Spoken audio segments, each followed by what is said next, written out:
ቅዱስ አሃዱ አምላክ አሜን።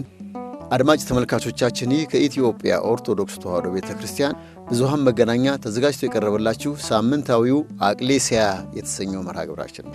በዓለም ላይ ያሉ ጥንታውያን አብያተ ክርስቲያናት ሥርዓት አምልኮ የሚፈጽሙባቸው፣ ክርስትና ወደ ሀገራቸው ሲገባ ወንጌል የተሰበኩባቸው እስካሁን ድረስ ተጠብቆ ያሉ ቋንቋዎች መሃል ላቲን በቫቲካንና ኢጣሊያ፣ ሌሎችም አካባቢዎች፣ ኮይኔ ግሪክ በግሪክና ሳይፕረስ፣ ኮፕቲክ በግብፅ፣ ሲሪየክ በሶሪያ፣ ክላሲካል አርሜኒያን በአርመን፣ አራማይክ በኢራቅ ኢራንና አካባቢዎቹ፣ ማላያላም በህንድ፣ ኦልድ ቸርች ስላቮኒክ የምስራቅ አብያተ ክርስቲያናት፣ ሩሲያ ኦርቶዶክስ፣ ሰርቢያ ኦርቶዶክስ፣ ቡልጋሪያ ኦርቶዶክስ፣ ዩክሬን ኦርቶዶክስ፣ ቤላሩሲያን፣ መቄዶንያን ኦርቶዶክስ መሃል ጥቂቶቹ ናቸው። በሀገራችን ከዘመነ ብሉይ ኪዳን ጀምሮ እግዚአብሔር ይመሰገንበት፣ ሥርዓት አምልኮ ይፈጸምበት የነበረው የግዕዝ ቋንቋ በዘመነ አዲስም ወንጌል የተሰበከበት፣ ድጓ፣ አቋቋም፣ ዝማሬ መዋሥዕትን ቅዱስ ያሬድ ከቅዱሳን መላእክት ተቀብሎ ለደቂቀ አዳም ያስተማረበት ቋንቋ ግዕዝ፣ ብሉያት ሐዲሳት መጽሐፍተ ሊቃውንትና መጽሐፈ መነኮሳት የተተረጎሙበት ቋንቋ ግዕዝ፣ ስነ ፈለካት፣ ስነ ቁጥር፣ ፍልስፍና፣ ስነ መድኃኒት ተዘርዝሮ የማያልቁ ሀገር በቀል እውቀቶች የተጻፉበት የተነገሩበት ኢትዮጵያዊ ቋንቋ ግዕዝ። የዓለም መጽሐፍ ቅዱስ ማኅበር ወርልድ ባይብል ሶሳይቲ የመጽሐፍ ቅዱስን ሪከቨሪ ሥራ ሲሠራ የጽሑፍ ማመሳከርና ማረጋገጥ፣ በዓለም ላይ ያሉ ጥንታውያን አብያተ ክርስቲያናት መጽሐፍ ቅዱስ ቅጂዎች ሲሰበሰቡ ኢትዮጵያን ስክሪፕት ብለው የሚጠሩት በግዕዝ የተጻፈው መጽሐፍ ቅዱስ ከዕብራይስጡ ታናክና ማሳሮቲክ፣ ከግሪኩ ሰብቲዋጀንት፣ ከኮዴክስ ቫቲካን፣ ከዴድ ሲ ስክሮል አብሮ ቀርቦ የቅዱስ መጽሐፍ ማመሳከሪያና ማረጋገጫ ሆኖ አገልግሏል። በሀገራችን ኢትዮጵያ ኦርቶዶክስ ተዋሕዶ ቤተ ክርስቲያን ከእግዚአብሔር ዘንድ ለቅዱሳን አበው ተገልጠው እስከ አሁን ድረስ በቅድስት ቤተ ክርስቲያን ከምንገለገልባቸው ዜማና አቋቋም በተጨማሪ ቅኔ በእግዚአብሔር መንፈስ ቅዱስ ገላጭነት ተገልጦ በግዕዝ ቋንቋ አሸንዳ ከትውልድ ወደ ትውልድ ሲፈስ የሚኖር እግዚአብሔር የሚመሰገንበት የሚመለክበት፣ ቅዱሳን መልካም ግብራቸው ተገልጦ አርአያ እንዲሆኑ የሚነገርበት፣ ክፉዎችን በመገሰጽ ሰዎች ከክፉ ግብራቸው እንዳይሳተፉ መልእክት የሚተላለፍበት የኢትዮጵያ ኦርቶዶክስ ተዋሕዶ ቤተክርስቲያን ከአምላክ የተቀበለችው ስጦታዋ ቅኔ። የዛሬው እንግዳችን ሊቀ ሊቃውንት ዳዊት ብርሃኑ ቅኔን ከ6 የቅኔ ጉባኤ ቤት ተምረው ያስመሰከሩ፣ የአራቱ ጉባኤያት ማለትም ብሉይ፣ ሐዲስ፣ መጽሐፍተ ሊቃውንትን በሙሉና መጽሐፈ መነኮሳትን ተምረው ያስተማሩ፣ በኮተቤ ዩኒቨርሲቲ የውጭ ቋንቋና ስነ ጽሑፍ በመጀመሪያ ዲግሪ የተመረቁ፣ በኢትዮጵያ ኦርቶዶክስ ተዋሕዶ ቤተክርስቲያን መንበረ ፓትርያርክ ጠቅላይ ጽሕፈት ቤት ሊቃውንት ጉባኤ አባል፣ ቅኔ ስለሚለው ቃል ትርጉሙን እንዲህ ነገሩ። ቅኔ ፍቹ መገዛት ሲሆን ቀነየ ገዛ፣ ይሄ እግዚአብሔርን ይመለከታል፣ ወይም ደግሞ ገዢዎችን በሙሉ ሁሉ ሊመለከት ይችላል እንዳየ አቅማቸው። ሌላው ደግሞ ያው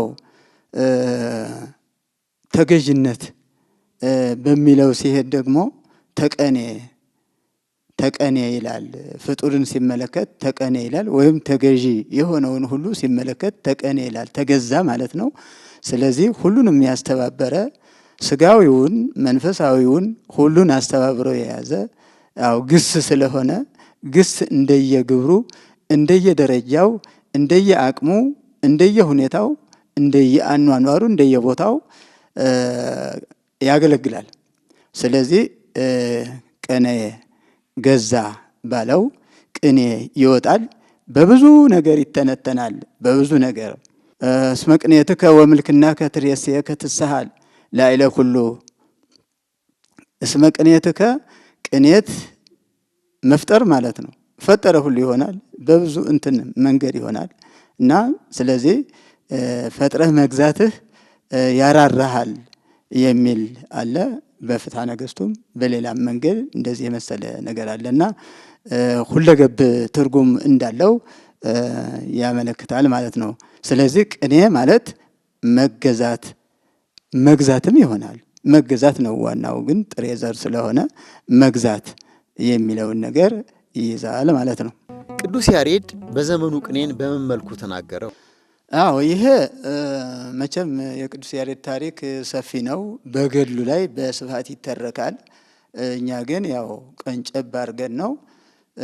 ስለዚህ ቅዱስ ያሬድ ትንሽ አንዳንድ ነገር ይጸናው እንደነበረ ይነገራል። ያ ነገር ግን ተወግዶለት በጸሎት ተወግዶለት ኋላ ብሉይ ኪዳንና ሐዲስ ኪዳን ሁሉ እንደተማረ ብሉይ ኪዳን ሐዲስ ኪዳን ተምሯል። ብሉይ ኪዳን የቅኔ ምንጭ ነው፣ ሐዲስ ኪዳንም የቅኔ ምንጭ ነው። አሁኑ ዘመን የቅኔ መምህር ሆኖ አስተማረ ማለት አይደለም። ቅዱስ ያሬድ በቀላሉ 3 ነገሮች ነው የሚናገረው። እኛ ለምሳሌ ቅኔ ስንቀኝ ክብሪት ብቻ ነው የምናዜመው፣ ሌላው ሰው እየተቀበለ እያዜመልን ነው። ቅዱስ ያሬድ ግን 3ቱን እየተጠቀመ የተናገረው። 3ቱ ምንድናቸው? አንዱ ንባቡ ስድ ንባብ ሊሆን ዝሩ ንባብ ሊሆን ይችላል፣ ግጥም ሊሆን ይችላል። ይሄ ንባቡን መቼም በህዋ ላይ እንደ ወፍ እንኳ ራሷ በራሷ ያው ይኖራታል፣ መግባባት ይኖራታል ስትጮህ ማለት ነው። ይሄ ደግሞ ሰው ስለሆነ ከሰውም በላይ መንፈስ ቅዱስ ያደረበት ስለሆነ ንባብ አለው፣ ትርጉም አለው፣ ትርጓሜም አለው፣ እንደገና ቅኔ ያለው ማለት ነው። ስለዚህ ቅዱስ ያሬድ 3 ነገር ነው የሚያስተምረው በራሱ በአንድ ጊዜ የሚያወጣው ማለት ነው። ዜማ፣ ትርጓሜ፣ ቅኔ ይሄ ነው። አሁን በተደራጀ መልኩ የቋንቋውን ሕግ ሰዋስው ዜማ ልክ ጠብቆ ቅኔ በማን እንዴት እንደተገለጠ ሊቀ ሊቃውንት ዳዊት ብርሃኑ ይሄን ነገሩ። ዮሐንስ ገብላዊ መንፈሳዊ ነው። መቼም ሀገሩ ገብሎንም ይላል ገብላም ይላል። ዋላ ውስጥ መሆኑ ይታወቃል። እንግዲህ የነጃ አካባቢ እንደሆነ ነው ሰዎች ብዙ ጊዜ የሚናገሩት። ያው ቦታው አያጣላም እና እጅግ መንፈሳዊ ሰው እንደነበረ ነው። ምክንያቱም ብዙ ጊዜ መንፈሳዊ ለመንፈሳዊያን ነው ብዙ ጊዜ የሚገለጠው እና በመንፈሳዊነት የያሬድን ቀለም እየተከተለ ነው። ቅንዓት አለው፣ ቅንዓት መንፈሳዊ አለው። ከዚህ የተነሳ እኔስ እንደ አባቴ ለምን አልሆንም? እንደ አባቴ እኮ ሊገለጽልኝ ይችላል ብሎ ሱባኤ እንደገባ ያሳያል። ሱባኤ የገባበት ደግሞ ያው ይታወቃል። በቦረናና በሳይንት መካከል ልዩ ስሙ ደብረ ታቦር የሚባል ቦታ በዚያ ላይ ነው ሱባኤ የገባው። ከዚያ ሱባኤ ሲገባ እንዳለ ትርትር ብሎ ከነቤቱ ነው እንግዲህ ብቃት ሲሰማ እግዚአብሔር ሲሰጥህ ከነቤቱ ነው የሚታየው። ቃሉን ይሰጠውና ቤቱን ይመታለታል። ዝም በአይነ ህሊናው ቤቱ ተመቶ ይታየዋል ማለት ነው መንፈስ ቅዱስ ሲያድርበት። እንደዚህ ነው ዮሐንስ ገብላዊ እንደዚህ ታይቶት ነው ያን ቅኔ የተነተነው። ከዛ ያ ሲገለጥለት አይ የተገለጠልኝ እኮ አስተምር ማለቱ ነው፣ ማስተማር አለብኝ አለ። ያው ማስተማር ጀመረ ማለት ነው። በ1963 ዓ.ም ታትሞ በድጋሜ በ2017 ዓ.ም በኢትዮጵያ ኦርቶዶክስ ተዋሕዶ ቤተክርስቲያን ትንሣኤ ማሳተሚያ ድርጅት ያሳተመው መጽሐፈ ቅኔ ወይም ዝክረ ሊቃውንት አዘጋጅ መልአከ ብርሃን አድማሱ ጀንበሬ ቅኔ የተጀመረበትን ዘመን በታሪክ የእውነት ማረጋገጫ አመክንዮ እየመዘኑ ከገጽ 10 እስከ 12 ድረስ እንዲህ ሲሉ ጽፎታል። ሐሳቡን በአጭሩ እንዲህ እናቀርበዋለን። ቅኔ በቅዱስ ያሬድ ተጀምሯል የሚሉ አሉ። ቅዱስ ያሬድ ምዕራፍ በተባለው መጽሐፉ ምቅናይ ሰርቷል። ቅኔና ምቅናይ አንድ ስለሆነ ቅኔን ቅዱስ ያሬድ ደርሶታል፣ ጀምሮታል ይባላል። በዚህ ምዕራፍ በተባለው መጽሐፍ ዋዜማ፣ ሚበዙ፣ መወድስ መባልን ስሙን ከቅዱስ ያሬድ ወስዶታል ይላሉ። ሌሎች ደግሞ ቅኔ ማን ጀምሮታል ቢሉ ዮሐንስ ዘገብሎን የተባለ የዋርላ ተወላጅ ነው የሚሉ አሉ። ተዋናይ ወይም ደቀ እስጢፋ የተባለ የጎጃም ተወላጅ ነው የሚሉም አሉ። ዋድሎች ቅኔን የጀመረ ቅዱስ ያሬድ ነው የሚለውን ታሪክ መሰረት አድርገው በ1460 ዓ.ም ዮሐንስ ገብላዊ ቅዱስ ያሬድ የቅኔን መንገድ ጀምሮ እንደነበረ አይቶ ግለጽልኝ ብሎ በቦረና አማራ ሳይንት መካከል በሚገኝ ደብረታቦር በሚባል ቦታ ሱባኤ ገባ። ምስጢሩ ከነቤቱ ተገልጾለት ከቅዱስ ያሬድ አያይዞ ደርሶታል። ከዚህ በኋላ ለአባ ወልደ ገብርኤል አስተማረው። አባ ወልደ ገብርኤልም ለሰምረአብ፣ ሰምረአብም ሲያስተምር አጼ በዕደ ማርያም ነቀፈው። ሱባኤ እንግባ ብሎት ሱባኤ ቢገቡ ለንጉሱም ቅኔ ተገለጸለት፣ ተቀኘም። ሰምርአብ ለልሂብ፣ ልሂብ ለኤልያብ፣ ኤልያብ ለድድቅ ወልደ ማርያምና ለተዋናይ አስተማረ። በዚህ ጊዜ ግራ የተነሳ ተዋናይ ደቀ እስጢፋ ከሚባል ደሴት ጣና ውስጥ ገብቶ ተቀምጦ አገባቡም ጠፋበት፣ ቅኔውን ብቻ ያስተምር ጀመረ። በጎንጅ አገባብና እርባቅ ምርማነሱ ስለዚህ ነው። ድድቅ ወልደ ማርያም ግን በዳውንት ውስጥ የጨረቃ ከምትባል ሀገር ገብቶ ከሊቃውንት ሳይለይ እርባቅ ምርና አገባብ ይዞ ተገኝቶ አስተምሮ፣ ሌሎች ደግሞ በበኩላቸው ተዋናይ በአጼ እስክንድር ዘመን ጽር ወርዶ 7 ያህል ቋንቋ አጥንቶ መጥቷል። ከሰባቱም አንዱ ቅኔ ነው። ከዚያም መጥቶ ለንጉሡ አጼ እስክንድርና ለሌሎች ሐዊራ፣ መንክራ፣ ብሁር ለተባሉ ሰዎች አስተምሮታል ይላሉ። ጀማሪው ተዋናይ ነው የሚለው ታሪክ ቢታመንም ጽር ወርዶ ከጽር ተምሮት መጣ የሚባለው ታሪክ ሊታመንበት አይችልም። ምክንያቱም በሰምና ወርቅ መንገድ ሰምና ወርቁ እንደ አንድ ሆኖ የተጣመረ በአንድ ማሰሪያ የታሰረ፣ በህብር መንገድ ንባቡ አንድ ሆኖ ምስጢሩ የተነባበረ፣ በአንጻር መንገድ በከመ ወይም በምስጢር የተነጻጸረ፣ እንደ አፍራሽ መንገድ ወርቁ በሰም የተበጠረ፣ ቅጽል ከምሳሌው የሚያስደንቅ፣ ውስጥ ወይራው የሚያራቅቅ ቅኔ በኢትዮጵያ እንጂ በሌላ ዓለም የማይገኝ ስለሆነ ነው። በሌላ ዓለም አይገኝም ማለታችንም በውጭ አገር ባለቅኔዎች የሚባሉት ፈላስፋዎች የጻፉትን ስንመለከተው ነገሩ ቀዋሚ ምክሩ ጠቃሚ ሆኖ ሳለ እንደ እኛ ቅኔ በቅኔ መንገድ ሲጓዝ ስለማናገኘው ነው። የኢትዮጵያን ቅኔ ተምረው ውጭ ሀገር የሄዱትም ቅኔ በኢትዮጵያ እንጂ በሌላው ዓለም እንደሌለ ነግረውናል። ይልቁንም ቅኔን ከነ አገባቡ ደህና አድርገው ተምረው ወደ ውጭ ሀገር ሄደው ቋንቋ አጥንተው በቀዳማዊ ኃይለ ሥላሴ ዩኒቨርሲቲ ግዕዝ በማስተማር የሚገኙት አቶ አለማየሁ ሞገስ ሰዋስወ ግዕዝ በተባለው መጽሐፋቸው ቅኔ በሌላ ሀገር እንደማይገኝ ጽፈዋል። ሊቀ ሊቃውንት ዳዊት ብርሃኑ ቅኔ እንዴት እንደመጣ በቦረና ሳይንስ ስለነበረው ዳግመኛ ስለ ቅኔ መገለጥ ሱባኤ አስመልክቶ ይሄን ነገሩ። ያው በዚያን ጊዜ ተገልጦለት ማስተማር ጀመረ ማለት ነው። ከዚያ በመቀጠል ደግሞ እንግዲህ የእሱ ደቀ መዝሙር ሰምርአብ ወይም ሰመ ክርስቶስ የሚባል ነውና ከአጼ በእደ ማርያም ቅርርቦሽ ያለው ሊቅ ስለሆነ ያቀርቡታል እና አባትህ እናንተ ዝም ብላችሁ ትለፈልፋላችሁ። እንግዲህ አባ ወልደ ገብርኤል ነው። ዝም ብላችሁ ትለፈልፋላችሁ እንጂ ከየት አምጥታችሁ ነው? ዝም ብላችሁ ነው የምትለፈልፋ። ሱባኤ እንግባ ተባለ። ሱባኤ ገቡ። ሱባኤ ሲገቡ ለሁለቱም ተገለጠላቸው ማለት ነው። የሚገርም ነገር ነው። ለሁለቱ መጀመሪያ ግን የተገለጠለት ለማን ነው? ለበእደ ማርያም፣ ለአጼ በእደ ማርያም ተገለጠ። ድህረ ተሰብረ አጽንኦ ለሰብእናነ ልሁክት ለብሃዊ ክርስቶስ በማየ ሐዲስ ጥምቀት ብሎ ተገልጦለት ይሄ ማለት ምን ማለት ነው? ከተሰበረ በኋላ ሸክላ ነው እንግዲህ ኢየሱስ ክርስቶስ ሸህለኛ ሸህላ ሰሪ ኢየሱስ ክርስቶስ አለ። ያው ሸህላው በተሰበረ ጊዜ ተሰበረ ሸክላ ሰውነታችን ማለት ነው። ሸክላ አዳም እንደማለት አይነት ነው። የአዳም ዘር ሁሉ በፈረሰ ጊዜ አጽንኦ አጸናው፣ እንደገና አጸናው በማየ ሐዲስ ጥምቀት። ያጸናው ደግሞ በአዲስ ጥምቀት አጸናው ብሎ ነው የተናገረው ማለት ነው። ይሄ እንግዲህ በጣም ጥልቅ ነገር ነው። አስበህም አታገኘውም። መንፈስ ቅዱስ ገልጾለት ግን ይህንን አስቀመጠ ማለት ነው። ይሄ ሰውዬ ይሄ ንጉሥ በማን ተሳተፈ ማለት ነው? ከደራሲያኑ ተሳተፈ ማለት ነው። ሰምርአብም ተሳተፈ። ለዮሐንስ ገብላዊ የታየውን አየ፣ የተሰጠውን ተቀበለ። እንደው የሚገርም ነው፣ ደስ የሚል ነው።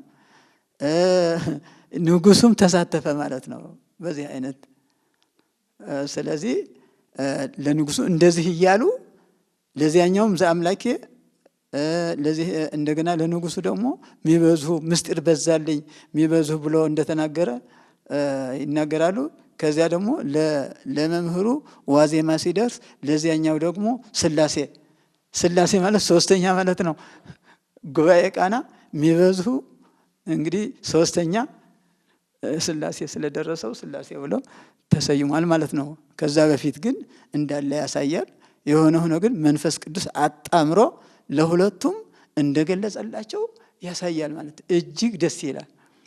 አዎ መንፈስ ቅዱስ ሲያሳትፋቸው ቅኔ ልብ ወለድ አለመሆኑ፣ ቅኔ የመንፈስ ቅዱስ መሆኑ፣ ቅኔ የመንፈስ ቅዱስ ፈቃድ በቅኔ መንፈስ ቅዱስ አብ ወልድ መንፈስ ቅዱስ በቅኔ እንዲመሰገኑ ፈቃዳቸው እንደሆነ ሊቀ ሊቃውንት ዳዊት ብርሃኑ ቅኔ በተደራጀ ሕግና ዜማ ልክ አይነገር እንጂ ሰዎች በንግግራቸው ቅኔ አዘል ንግግርን እንደሚናገሩ እንዲህ ሲሉ ነገሩ። እንግዲህ ቅኔ ማን ደረሰው ለማለት ቅኔ መቼም በየሰው የቅኔ መንገድ በየሰው አነጋገር ውስጥ ያለ ነው። በያነጋገሩ ያለ ስለሆነ ሰው መርጦ ሲናገር ወይም ደግሞ በሰምና ወርቅ አስማምቶ ሲናገር ቅኔ ይባላል። አዎ እንግዲህ ቅኔ የሚጀምረው ከንግግር ነው። ሲናገር እየደረሰ ማለት ነው። ቅኔ ግጥሙ ብቻ ሳይሆን ብዙ ነገር የሚያካትተው አለ። ዜማውን ያካትታል። ስድ ንባቡንም ከስድ ንባቡም ውስጥ ብዙ ነገር ስላለው ምሳሌያዊ አነጋገር፣ ፈሊጣዊ አነጋገር ስላለው ያን ሁሉ በሙሉ ያካትታልና ስለዚህ ቅኔ ድርሰትን ያካትታል። ለምሳሌ ከጥንት ጀምሮ አባቶቻችን ብዙ ነገር ደርሰዋል። ወደ ብሉይ ኪዳን እንኳ ስንሄድ በብሉይ ኪዳን ብዙ በሐዲስ ኪዳን ብዙ ነገሮች አሉና ስለዚህ በአጠቃላይ ግን ከህብረተሰቡ ያለነው ቅኔ ከአዝማሪው አለ፣ ከገበሬው አለ፣ ከተናጋሪው አለ፣ ከማንኛውም ሰው ንግግር ከሚያደርገው ሰው ሁሉ የቅኔ መንገድ እንዳለ ያመለክታል። አንዲት ምሳሌ እንድትሆነን ብጠቅስ እንግዲህ በገጠሩ ሙሾ የሚባል ነገር አለ። ሙሾ ሲያወጣ አንድ ሰው ግጥም እየገጠመ ነው ማለት ነው። ሙሾ ማለት ግጥም ማለት ነው። ግጥም ሲባል ደግሞ ዝም ብሎ የንባብ ግጥምጥሞሽ ሳይሆን በንባቡ ውስጥ ብዙ የነገር ፈሊጦች ያሉበት ምሳሌያዊ አነጋገሮች ያሉበት እንደሆነ ያሳየናልና ስለዚህ በዚያ መካከል በገጠር ላይ ሙሾ የምታወጣ ናት፣ መቼም የተሰጣት ናት። አሁን ዝም ብለሽ እያሰብሽ ነው እንጂ አሁን በድንገት ድረሽ ብትባይ ታለቅሻለሽ፣ በዚች ብትሬ እኮ ማልቀሽ አትችይም አላት። ከዛ ማልቀስ እችላለሁ አለች። ያፈቀደላት ታለቅሻለሽ ማለት ትገጥሚያለሽ ማለት ነው ብሎ ሲጠይቃት ያ የሚፈታተናት ሰውዬ አሁን እችላለሁ ልግጠምብህ አለችው። አልቅሽ አላት። አልቅሽ ይለኛል፣ ኧረ ይህ ሞኝ ሰው ብትር አይደለም ወይ ድረስ የሚያስለቅሰው አለችው። አልቅሽ ይለኛል፣ ኧረ ይህ ሞኝ ሰው ብትር አይደለም ወይ ድረስ የሚያስለቅሰው አለችው። ይሄ ምንድነው? ሰሙ አልቅሽ ስላላት ነው። አልቅሽ አለመንገዱ ነው እንግዲህ ግጠሚ ማለት ነው። አለመንገዱ ስለተናገረ ሰውየው አልቅሽ ካልከኝማ ብትር ነው የሚያስለቅሰው። ድሮም ሰው በብትር ሲመታ ሲገረፍ ሲመታ ያለቅሳል ነው ሰሙ። ወርቁ ግን ያው ወደ ግጥሙ ነው የሚሄደው ማለት ነውና በዚህ አይነት ደረጃ ግጥሙ ከህብረተሰቡ ከገበሬው ሁሉ እንዳለ ያመለክታል ለማለት ነው። በቅዱስ መጽሐፍ ስላሉ ቅኔ አዘል ንግግሮችም ሊቀ ሊቃውንት ዳዊት እንዲህ ነገሩ። መጽሐፍ ቅዱስ ላይ እንደው በመጀመሪያ ንግግሮችን ብናይ ንግግሮችም አሉ እንዳው ምንድነው እዛ ኦሪት ዘፍጥረት ምዕራፍ 3 ቁጥር 15 ላይ አንድ ንግግር አለ። ወአስተጻርር ማእከሌከ ወማእከለ ዘርአ ለብእሲት ይላል። እንግዲህ በዘርህና በዘሯ መካከል ጠላትነትን እፈጥራለሁ ነው። እንግዲህ ጠላት ትሆናለች። የሴቷ ዘር ጠላት ይሆናል። አንተም ሰኮናውን ትነድፋለህ፣ እሱም ደግሞ ራስህን ይቀጠቅጣል የሚል እዛ ውስጥ አለ። ይሄ ሁሉ ራሱ ራስህን ይቀጠቅጣል ሁሉ ቅኔ ነው ራሱ። ሰኮናውንም የሚለው ሰኮና ማሳት ነው፣ እግርን ማሰናከል ስለሆነ ማሳትን ይመለከታል። ወርቁ ማሳት ነው። መንከሱ ሰም ነው። መንከሱ ሰም ሆኖ ማሳቱ ደግሞ ወርቅ ነው። ራስህን ይቀጠቅጣል ደግሞ እውነት እባብ ራስ ነው የሚቀጠቀጥ። ይሄ ሰሙ ነው። እባቡ ሰም ነው። ወርቁ ደግሞ ያው ዲያብሎስ ነው ማለት ነው። ራስህን ይቀጠቅጣል ማለት ወርቁ ደግሞ መስቀል ነው። በመስቀል ራስን ቀጥቅጦ ያው ነፍሳትን አውጥቷል ከሲኦል ማለት ነው። እና እንዲህ ይመስላል። ዘርእ የሚለው ማእከለ ዘርአ ለብእሲት ይሄ ውስጠ ወይራ ነገር ነው። ውስጠ ወይራ ነው። ዘር አለ። ያው ሐዋርያው ቅዱስ ጳውሎስም በመልእክቱ ገላትያ 4 ላይ ወስዶታል። እይቤ በአዝርዕትከ ነው ያለው። በዘሮችህ አላለም አለ። ይቤ በዘርእከ በዘርህ ነው ያለው አለ። ዘርእሰ ክርስቶስ ውእቱ ብሎ ክርስቶስ መሆኑን እዛ ላይ አሁን ወርቁን ሰጠማ፣ ፍቹን ሰጠማ፣ ትርጉሙን ሰጠ ማለት ነውና ስለዚህ በንግግሩ ሁሉ በሙሉ እንደዚህ አለ። አብርሃምንም በዘርእከ የተባረኩ ኩሎም አሕዛብ ምድር ብሎታል። ይሄ እንግዲህ ዘርእከ ክርስቶስ ነው ማለት ነው። ውስጡ ግን በሰምና ወርቅ መንገድ ሲታይ ግን ውስጥ ወይራ ነው፣ ሰም አለው፣ ወርቅ አለው ማለት ነው። ስለዚህ ቅኔ ከቅዱሳት መጻሕፍት የመነጨ ከቅዱሳት መጻሕፍት የተገኘ እንደሆነ ሁሉ በዚህ ያመለክተናል ነው። መጽሐፈ መሳፍንት ምዕራፍ 9 ቁጥር 7 እስከ 21 ድረስ ያለ አለ። ምንድነው እዚህ ላይ ሮብዓም የጌዴዎን ልጅ ነው እና እንግዲህ እሱ ብቻ ነው የቀራቸው። 70 ልጆች በአንድ ዓለት ላይ ገድለዋል። የእናቱ ዘሮች ናቸው። ስለዚህ እሱም ደግሞ አንድ ተራራ ላይ ወጥቶ ምንድነው ያለው? እናንተ ሰዎች ብሎ ምሳሌ ነው ያስቀመጠ። በምሳሌ ውስጥ ማንን አስቀምጠዋል? በለስን አስቀምጠዋል። ዘይትን አስቀምጠ ዕፀ ዘይትን ወይ በልዋ ምንድነው ለዕፀ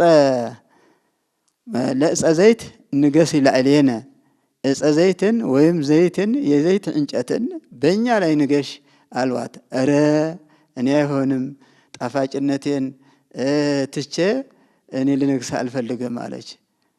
እንደገና ደግሞ በለስንም ንገስ ላዕሌነ አልዋት። እሷ ደግሞ እንዴ ምጥቀቴን ትቼ አይሆንም አለች። ሶስተኛ ደግሞ ወይንን ንገስልን አለው። አይ የለም በእግዚአብሔርም ዘንድ በሰውም ዘንድ ክብሬን ትቼ ጣዕሜን ጣፋጭነቴን ትቼ እኔ በእናንተ ላይ አልነግስም አለች እያለ እየመሰለ እነዚህን ሶስቱን አስቀመጠና ከዛ ደግሞ ወደ ዶግ ንገሽ ያሏት።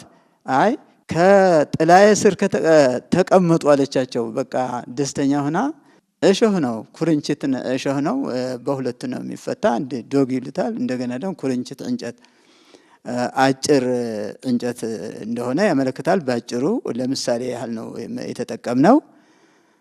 ከዛ እሱ ደግሞ ከጥላዬ ስር ከተቀመጣችሁ ተቀመጡ አለቻቸው ብሎ ይህን ምሳሌ ያስቀመጠ። ስለዚህ ዶግ ነው ያለው። ዶግ ብዙ ጊዜ የእሳት መውጫ ነው። እሳት ከዚያ ይወጣል። እሳት በገጠር ሲሰብቁት ዶግና ዶግ እንጨቱንና እንጨቱን ሲሰብቁት እሳት ይወጣዋል እና ስለዚህ የእሳት ባህሪ ይበዛበታልና ስለዚህ እናንተ በሚገባ